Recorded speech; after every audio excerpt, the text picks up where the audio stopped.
Welcome back to my channel. Obviously it's your boy Mr. CV. This time everyone keep hearing me telling me about my knee injury, and people said they've had enough. They said they want to find out what really happened through my knee injury. Now what really happened through my knee injury felt like a movie, and every time I tell people about it they're really shocked and they're not sure of what happened. And I can remember what happened. When I was back at uni, I was very fit. I was just before this knee injury happened, I completed a world record for what a joke. Fuck. Yo, what a joke. Nah, what a joke.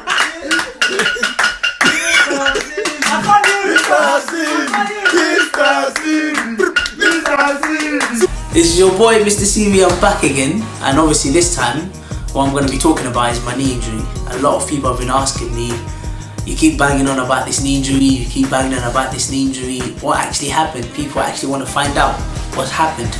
And you know what, it's time to spill the beans, and I'm going to tell you all about it. I'm going to tell you how it happened. Now this happened when I was in second year of uni. This was close to the end of my second year of uni. And you know what, when this happened, this was a pivotal moment for me. And it was a time where it was so difficult. And you know what, it was actually a big lesson for me.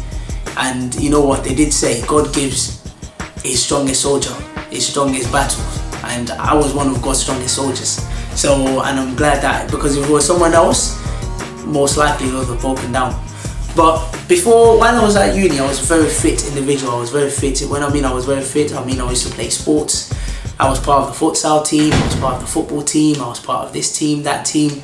And even just before this knee injury happened, I was part of a team that completed a world record for futsal, playing for 45 hours. And in that futsal, I played for 36 hours of futsal, non-stop. And it was absolutely mad. That might have contributed to the injury, I don't know. But on this particular day, I remember while I was at uni, my routine normally was I wake up, I normally try and get to the gym about 6 o'clock in the morning. After I finish in the gym, I go to work, or I normally go to uni, or I go to work, or I just had a set routine. And on this particular day, I woke up, went to the gym. On my way back, I went to uni, then I went to work. Then I literally, after that, I went home and I was just relaxing. But this time I had a very good friend of mine, and she used to call me every time, and we used to talk, we used to just relax and chill. And then on this particular time, it was in the night. This was about 10 o'clock, and literally she called me. As soon as she called me, I picked up, we spoke, and then as soon as I put the phone down, literally I felt something at the back of my knee. And wow, it was like a sharp pain, very sharp pain. So I stood up, I walked around the kitchen, and you can imagine I'm just by myself, I'm living with myself and my flatmates. So I stood up, I walked around my kitchen, I was hopping on one leg, I was trying my best to fight off this injury, but nothing's happened. So obviously I'm trying my best to fight off, and then literally I called up the ambulance. They started asking me silly questions. Are you breathing? Are you this? Are you that? I'm like, what do you mean I'm breathing? Just come and help me, like, I need help. And then literally, as I'm sleeping, I put my leg up. I had to sleep with my leg up. I changed direction, I changed this, I changed that. Still, the pain wasn't going away. So what happened is I had to sleep through this pain. I couldn't even sleep. The next morning, I called up one of my good friends that I used to play football with, and I was a manager of a big team in Oxford called Summertown Stars. And then literally he came to my uni accommodation, picked me up, he took me to the medical. He took me to the doctors to get healed. And then literally as he took me there, what's happened is, as soon as I get there, the doctor's asking me what's happened. I'm like, I don't know what's happened. That's your job. Like, find out what's happened. Are you asking me what's happened? Like, find out. Do all your necessary. What's the point of you going uni? Get all the qualifications, and you're asking me what's happened. So as soon as they've done that, she's checking. Even she's confused. She's thinking, I've never had this case before, because normally when you get a knee injury like that, normally it happens through football. And someone like myself that's played football, you normally get it from a bad tackle, from something dangerous, but this, it just happened while I was asleep, so she couldn't explain it.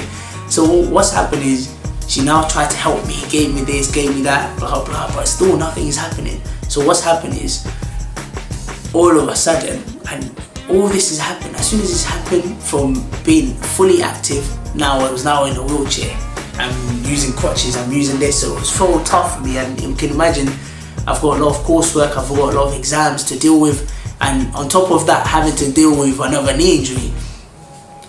So to cut the story short, this took a lot of 9 months, and through that 9 months I was getting sent to this, they will send me to this department, and then when they send me to this department, they will touch my knee, they will touch it here and there, they'll be like, oh, okay, you know what, how are you feeling?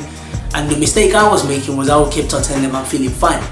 And the minute I said I was feeling fine, they were like, oh, you know what, go home, go and rest it, go and ice it. I used to do that, and then literally, as I keep doing that, another 2 months passed. Another 2 months, they'll send me to this other department. They'll say, go and do this, go and do that.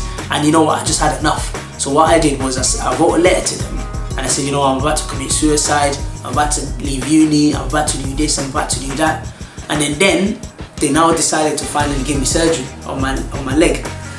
But before they even gave me surgery, they said, it's either you leave it to heal naturally, or you have surgery.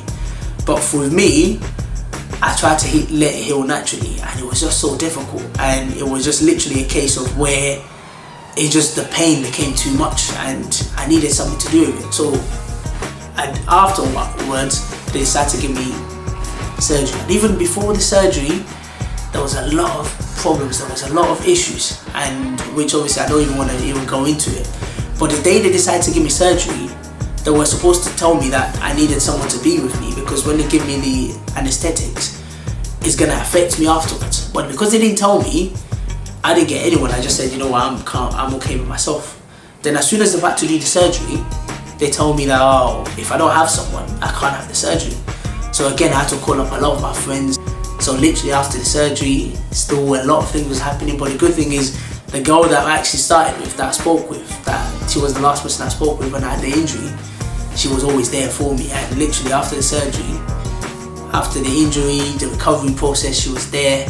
She was always supporting me, and you know what, I was very, very grateful to have someone like that there. If not, it would have been very, very difficult. And after this injury, what it really taught me a lot of things, and one of them is literally, there's some friends that before I had the injury, they were always with me, they were always chilling with me. As soon as I had the knee injury, they disappeared. They were like, oh, you're on your own, blah blah, I don't have time, I don't have this, I don't have that. And literally, it was a very good moment for me, because obviously it made me realize that when you need help, that's when you know when your friends are. But then also another biggest thing he taught me was giving my body rest. I was so active that I wasn't resting properly, and because of those rests, that's accumulated to a lot of things happening within my knee, and literally my knee got overflowing of fluid inside the knee. And because I'm not resting, I'm doing this work, that work, football, table tennis, all these things together, that has impacted massively on my knee. But one of the biggest things that this knee injury did was giving me that idea of what Mr. CV represents today.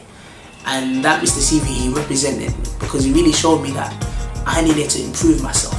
I needed to update my CV in terms of financially, I needed to become better. Physically, I needed to become better. Mentally, I needed to become better. And this was the greatest thing that knee injury did to me. And it's the same message I want everyone to have, is that you should push yourself and you should strive yourself to become better. And you need to invest in yourself and be yourself. And literally, this is what I'm really proud today, that I can celebrate my knee injury. And I'm really proud today that I've made the most out of my knee injury through my positive mindset. And you know what, I hope you really enjoyed the story, and I hope you really find motivation within the story as well. So thanks very much, and like, subscribe, do what you want, share the video, and yeah, adios.